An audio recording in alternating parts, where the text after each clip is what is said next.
जब पार्थ सिंह सा दहाड़ता हुआ दुर्योधन को दबोचने दौड़ा, तभी कर्ण ने मार्ग रोककर पार्थ पे प्राणघाती बाण छोड़ा।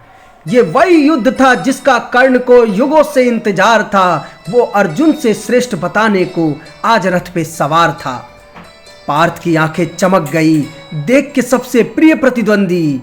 इसके व्याकुलता को खत्म कर दूं, करा के इसकी मृत्यु से संधि। कर्ण ने उत्तम कला दिखाई, अद्भुत अद्भुत बाण चलाए, पर कोई भी पार्थ की छाती को भेद न पाए। किंतु कुछ बाणों ने कर दी हलचल, गांडीवधारी पार्थ को कर दिया घायल। घायल शेर रौद्र रूप में आया, एक बार में 100 बाण चलाया। धनुष को तोड़ा कर दिया घायल, राधे ये कौशल समझ न पाया।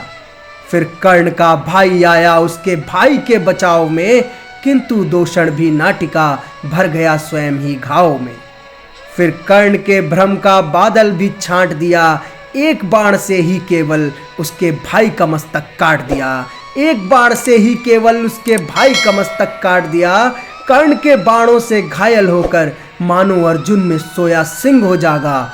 बाह ललाट मस्तक से रक्त बहाया, कवचधारी कर्ण बचा के प्राण भागा। कर्ण के भागे जाने पर पार्थ मुस्कुराने लगे, अपने दिव्यास्त्रों से कोहराम मचाने लगे। कोई भी ऐसा नहीं निशान जिसे न उसने भेदा हो, कोई भी ऐसा नहीं था योद्धा जिसे पार्थ ने न छेदा हो। कुछ समय के बाद फिर से कर्ण आए लौटकर, इस बार वो क्रोधित अति थे भाई की मौत पर। किंतु आज पार्थ के सामने इंद्र भी परास्त होते, अगर आज अर्जुन से लड़ते तो वीर गति को प्राप्त होते। फिर से पार्थ ने कर्ण का किया स्वागत, छेदी छाती छेदी बाजू छेदा मस्तक। कर्णी नामक बाण से भेद दिए कर्ण के कान। एक युद्ध में दो बार भागे कर्ण बचा के प्राण।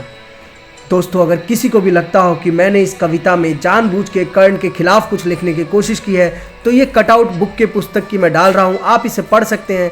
मैंने सिर्फ और सिर्फ वही लिखा है जो मैंने बुक में पढ़ा है, और उसी को कविता रूप में आपके बीच में रखा है। मेरा किसी से भी कोई भेदभाव या पक्षपात नहीं होता।